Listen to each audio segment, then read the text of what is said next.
Assalamualaikum warahmatullahi wabarakatuh. Alhamdulillah, pada kesempatan ini kita berjumpa lagi dengan materi perkembangbiakan tumbuhan. Nanti kita akan membahas mengenai perkembangbiakan tumbuhan, ada beberapa jenis, ada contoh-contoh tumbuhannya. Nanti kita akan jelaskan satu persatu. Baiklah, kita ke slide selanjutnya. Perkembangbiakan tumbuhan dibagi menjadi dua, yaitu perkembangbiakan vegetatif dan perkembangbiakan generatif. Nah, nanti akan kita bahas perkembangbiakan vegetatif itu apa saja, jenisnya, kemudian pengertiannya, dan perkembangbiakan generatif itu pengertiannya dan jenisnya apa saja. Baiklah, kita ke slide selanjutnya. Perkembangbiakan vegetatif artinya perkembangbiakan yang melibatkan satu individu saja.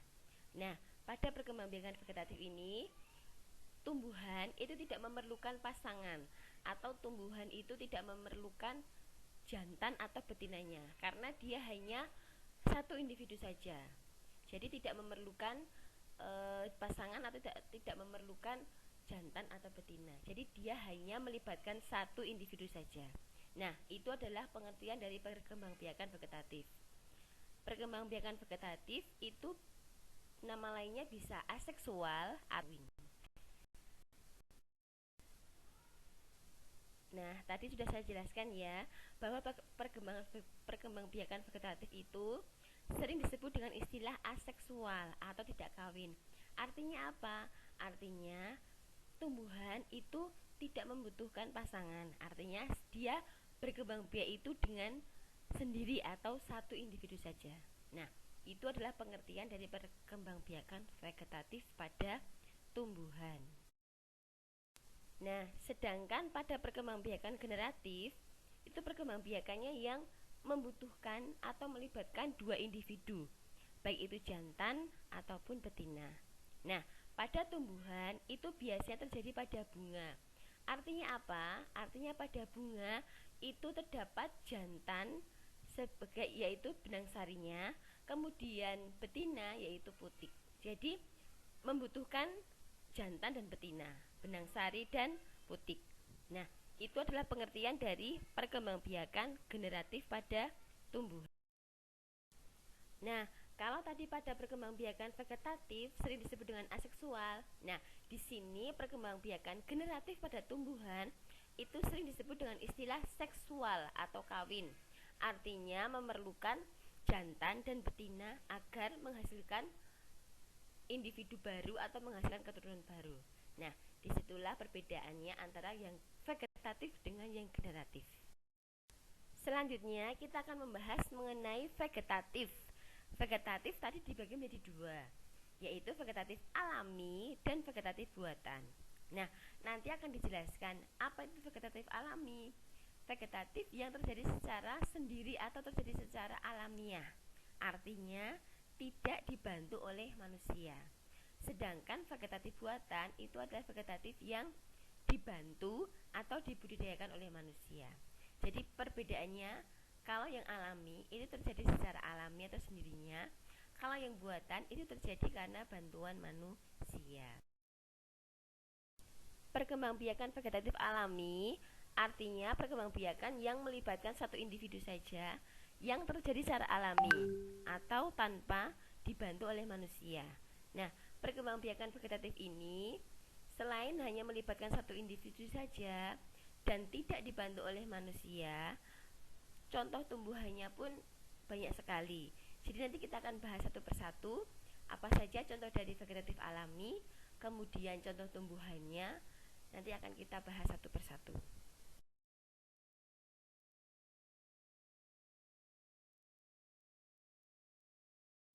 Contoh dari perkembangbiakan vegetatif alami itu banyak sekali. Yang pertama ada umbi. Nah, nanti umbi itu ada umbi lapis, kemudian ada umbi akar, ada umbi batang. Kemudian ada tunas adventif, ada geragi atau nama lainnya adalah stolon. Kemudian ada akar tinggal atau rizoma, kemudian ada spora. Nah, Contoh dari umbi lapis itu adalah bawang, kemudian umbi akar adalah wortel, dan umbi batang contohnya adalah kentang. Nah, sedangkan pada tunas itu contohnya ada pisang, kemudian tebu, kemudian bambu. Nah, tunas adventif itu contohnya adalah cocor bebek, kemudian sukun. Nah, yang geragi atau stolon itu contohnya adalah rumput teki, kemudian arbai, kemudian semanggi, ada juga pegagan, ada juga stroberi. Nah, sedangkan akar tinggal atau rizoma itu contohnya bisa jahe, bisa kunyit, bisa kencur, lengkuas, dan tanaman jamu lainnya. Nah, yang terakhir adalah spora. Spora itu contohnya bisa lumut, kemudian tumbuhan paku. Nah, jadi ini adalah contoh-contoh dari tumbuhan yang perkembangbiakannya secara vegetatif alami. Nah, bisa kalian lihat ada banyak macamnya dan jenis-jenisnya. Selanjutnya kita ke vegetatif buatan. Kalau tadi vegetatif alami itu contohnya bisa bermacam-macam dan banyak jenisnya, sama halnya dengan vegetatif buatan. Nah, vegetatif buatan ini perkembangbiakannya bisa generatif, misalkan biji kemudian dibudidayakan oleh manusia berupa vegetatif buatan. Misalkan pada pohon mangga, dia perkembangbiakan generatifnya pakai biji, kemudian dikembangbiakan vegetatif buatan dengan cara mencangkok. Nah, vegetatif buatan di sini itu vegetatif yang terjadi karena bantuan manusia atau karena budidaya dari manusia. Untuk apa? Untuk menghasilkan tanaman yang berkualitas. Bisa sama kayak induknya atau bisa diambil dari beberapa jenis induk kemudian digabungkan agar menjadi tanaman yang lebih berkualitas. Nah, ini adalah salah satu manfaat atau kelebihan dari vegetatif buatan.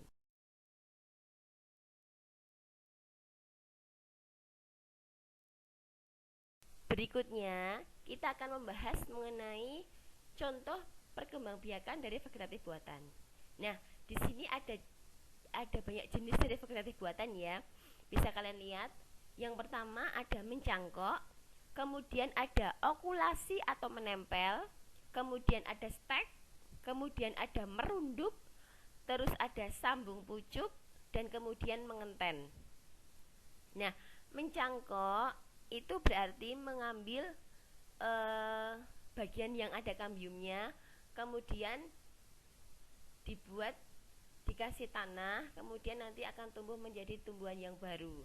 Nah, biasanya mencangkok itu ditujukan karena ingin tumbuhan yang sama seperti induknya. Misalkan ada tumbuhan mangga yang berkualitas, kemudian ingin dicangkok biar ada tumbuhan sejenis yang sama berkualitasnya. Ada jambu air juga bisa, jambu biji juga bisa. Nah, yang kedua adalah okulasi atau menempel. Nah, okulasi atau menempel ini biasanya pada jeruk nipis, kemudian apukat, kemudian kakao atau coklat. Nah, ini biasanya ditempelkan mata tunasnya juga bisa. Nah, yang ketiga adalah stek. Stek ini banyak jenisnya ya, ada 3. Jadi bisa stek pada daun, kemudian stek pada batang, dan stek pada akar. Nah, stek pada daun itu daunnya itu hanya dipotong kemudian dimasukkan ke dalam tanah. Nah, nanti akan tumbuh tumbuhan yang baru. Itu biasanya pada sansevieria atau pada begonia. Kemudian kalau stek batang itu contohnya pada singkong, pada tebu. Nah, itu cuma batangnya aja kemudian ditancapkan pada tanah. Nanti akan tumbuh menjadi tumbuhan singkong yang baru. Kemudian yang ketiga adalah stek akar. Itu misalkan pada beri sama jambu biji.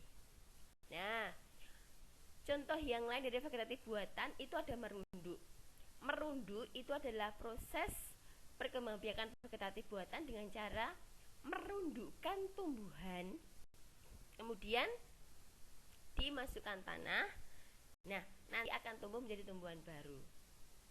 Tumbuhan apa saja yang bisa dirundukkan?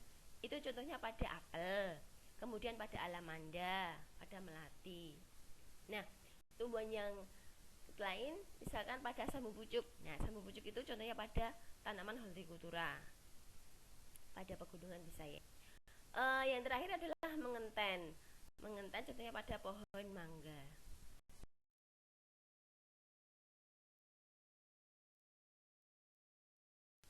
Nah, sekarang kita ke mencangkok ya. Jadi mencangkok itu mempunyai kelebihan dan kekurangan tersendiri. Mencangkok itu biasanya tanamannya memang cepat berbuah. Kemudian tanaman yang dihasilkan itu memiliki sifat yang sama dengan induknya.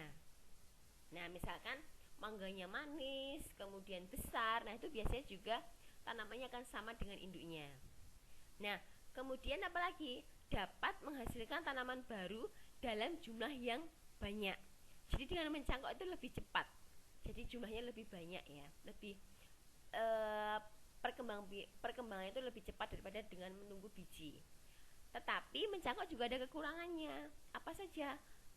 Mencangkok itu pohonnya biasanya gampang tumbang karena akarnya itu akar serabut. Jadi tidak berumur panjang, kemudian tanaman yang dihasilkan itu rawan penyakit atau mudah terkena wabah penyakit. Nah, itu kekurangan dari mencangkok. Nah, tanaman yang biasanya dicangkok itu yang mempunyai kambium pada batangnya. Bisa pada pohon mangga, bisa pada jambu biji, atau jambu air. Sekarang kita ke stek ya. Jadi stek tadi ada 3 ya. Yang pertama adalah stek daun, kemudian ada stek batang, kemudian ada stek akar. Nah, stek daun itu dengan cara gimana? Dengan cara memotong daun yang sudah dewasa. Kemudian daun tersebut nantinya akan ditanam untuk menghasilkan tanaman baru. Nah, stek batang itu sama seperti stek daun, cuma yang ditanam itu adalah batangnya. Jadi yang perbedaannya adalah kalau stek daun yang ditanam adalah daunnya, kalau batang yang ditanam adalah batangnya. Stek akar juga sama, yang ditanam adalah akarnya. Nah, ketiga stek ini sama-sama mempunyai kelebihan dan kelemahan ya. Jadi kalau stek daun itu dia memang lebih cepat tumbuh. Contohnya pada cocor bebek bisa, kemudian pada sansevieria bisa. Nah, pada stek batang itu biasanya untuk budidaya singkong, kemudian tebu.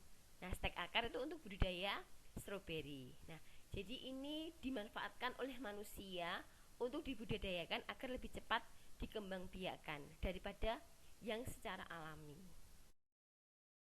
Selanjutnya kita ke merunduk. Nah, merunduk seperti tadi yang sudah saya jelaskan bahwa dengan cara gimana? Ranting yang dibengkokkan sampai ke tanah, kemudian ditimbun dengan tanah. Nah, itu adalah cara merunduk. Terjadi atau bisa dikembangbiakan tidak semua tumbuhan ya.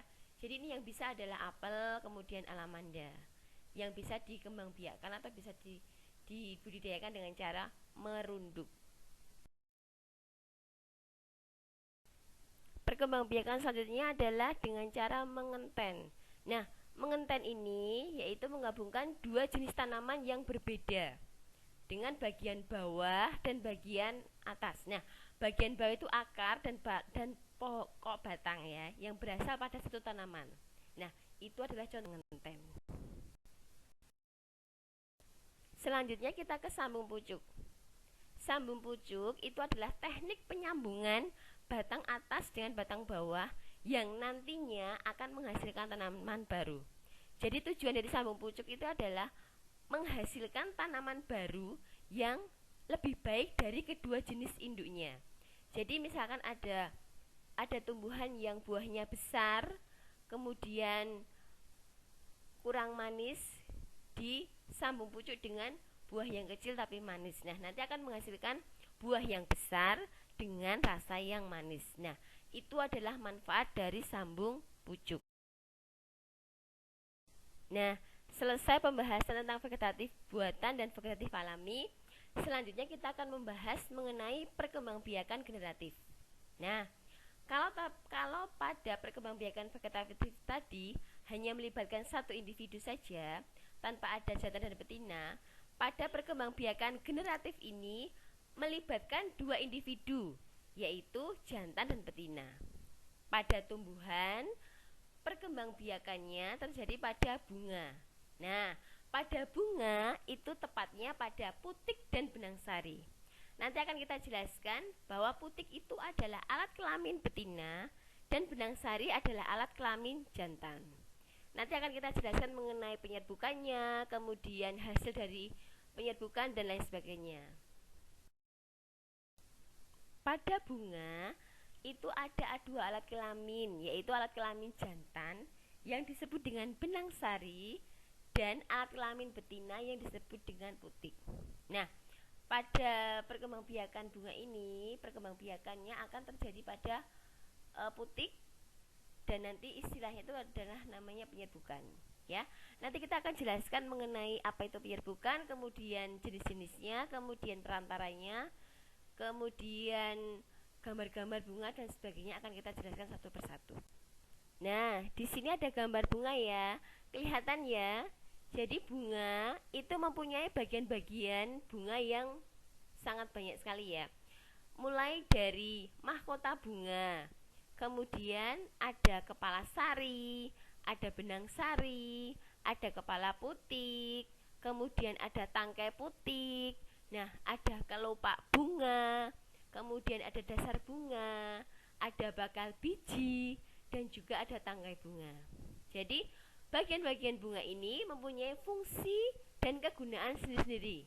Nah, nanti akan kita jelaskan satu persatu apa itu mahkota, apa itu manfaatnya, apa itu kegunaannya, kemudian fungsi dari kepala sari itu apa, kemudian fungsi dari putik itu apa, fungsi dari kelopak itu apa, nanti akan kita jelaskan satu persatu. Oke. Nah, seperti tadi yang sudah saya bilang, bahwa bagian-bagian bunga itu mempunyai fungsi dan kegunaannya masing-masing. Nah, di sini contohnya yang pertama adalah mahkota. Mahkota itu berfungsi selain sebagai perhiasan bunga, mahkota juga berfungsi sebagai alat perkembangbiakan bunga. Karena dalam mahkota itu terdapat putik dan benang sari. Nah, kenapa mahkota disebut sebagai perhiasan bunga? Karena mahkota itu mempunyai warna yang mencolok, kemudian bentuknya yang indah, dan terdapat nektar atau madu di dalamnya. Nah, ini ada tujuannya. Untuk apa? Jadi untuk menarik serangga atau hewan supaya datang mendekat dan tanpa sengaja dapat membantu penyerbukan. Nah, bagian yang kedua adalah kelopak. Kelopak bunga itu mempunyai fungsi yang sangat penting. Karena apa? Karena kelopak itu melindungi mahkota pada saat mahkota masih kuncup. Jadi kelopak yang biasanya warna hijau itu berfungsi untuk melindungi mahkota ketika mahkota masih kuncup. Nah, selanjutnya adalah dasar bunga. Dasar bunga ini berfungsi tempat melekatnya bagian-bagian bunga.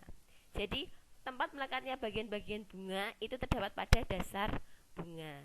Nah, itu beberapa fungsi dari mahkota, kelopak, dan dasar. Bagian bunga yang lain yang tidak kalah pentingnya adalah ada benang sari, kemudian ada putik, dan ada tangkai bunga. Nah, benang sari dan putik ini sering disebut dengan bagian perkembangbiakan, karena benang sari itu adalah alat kelamin jantan, sedangkan putik alat kelamin betina.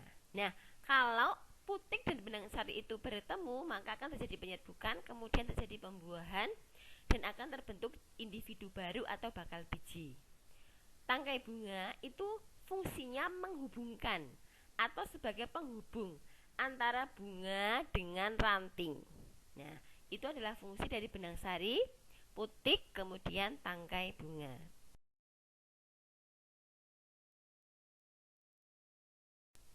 Nah, selanjutnya kita ke macam-macam bunga. Jadi bunga itu mempunyai macam-macam jenisnya. Yang pertama itu ada bunga lengkap, kemudian ada bunga tidak lengkap, kemudian ada bunga sempurna, kemudian yang terakhir adalah bunga tidak sempurna.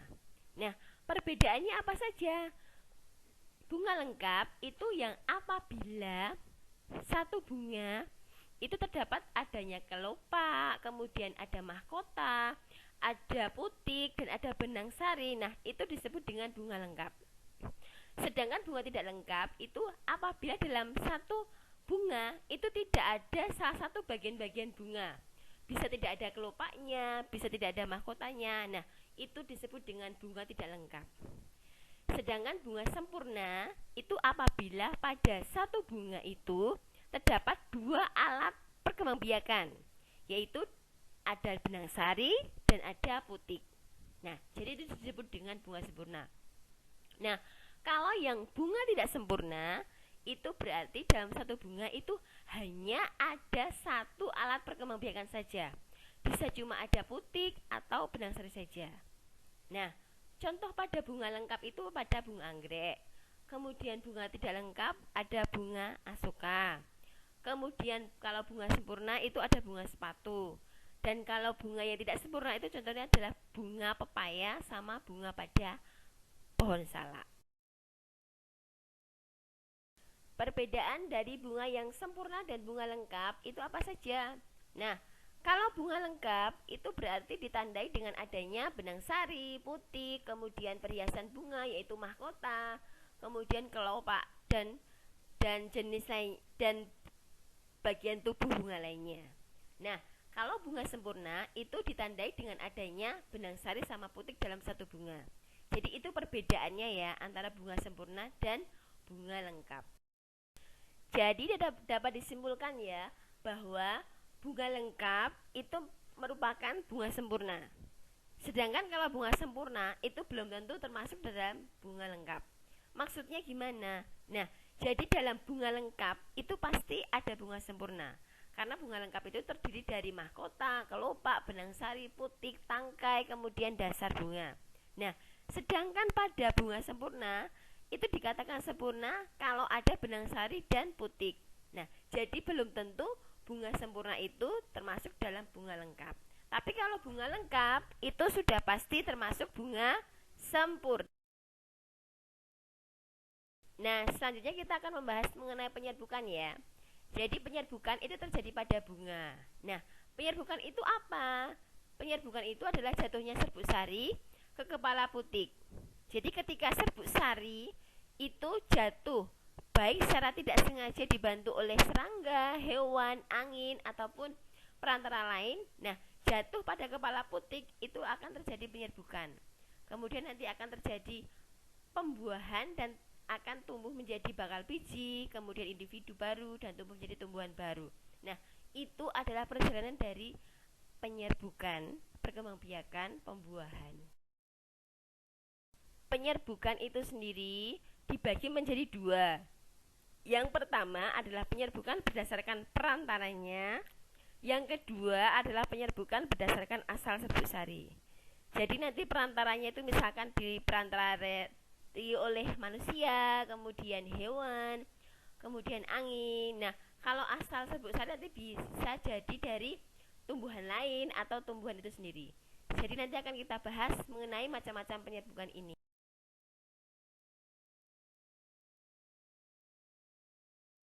Nah, penyerbukan berdasarkan perantaranya itu bisa penyerbukan anemogami, kemudian penyerbukan zoidiogami, kemudian penyerbukan hidrogami, dan penyerbukan antropogami. Nah, cara mengingatnya itu sangat mudah ya.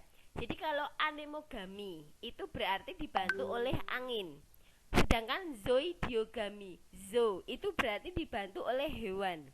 Nah, sedangkan hidrogami, hidro itu berarti dibantu oleh air. Yang terakhir adalah antropogami, itu berarti dibantu oleh manusia. Nah, pada penyerbukan anemogami itu biasanya ciri-ciri tumbuhannya itu apa saja? Biasanya tangkai sarinya itu panjang, kemudian serbuk sarinya itu kecil, ringan, dan mudah digeser-geser atau digerakkan oleh angin. Nah, biasanya anemogami seperti itu contohnya. Kemudian kalau zoidiogami itu jelas ya, jadi dibantu oleh hewan. Itu berarti ciri-cirinya apa? Mahkotanya itu bagus, kemudian mencolok, warnanya indah. Nah, terdapat madu. sehingga hewan atau serangga itu akan tertarik untuk datang dan tanpa sengaja akan membantu penyerbukan. Nah, itu adalah contoh bunga yang penyerbukannya dengan bantuan hewan atau zoidiogami. Kalau bantuan dengan air, hidrogami, itu tidak ada ciri khusus ya. Nah, biasanya terjadi pada ganggang. Yang terakhir adalah penyerbukan antropogami dibantu oleh manusia. Itu biasanya terjadi pada pohon salak. Jadi ini adalah jenis-jenis penyerbukan yang berdasarkan perantaranya. Nanti selanjutnya kita akan penyerbukan yang berdasarkan serbuk sarinya.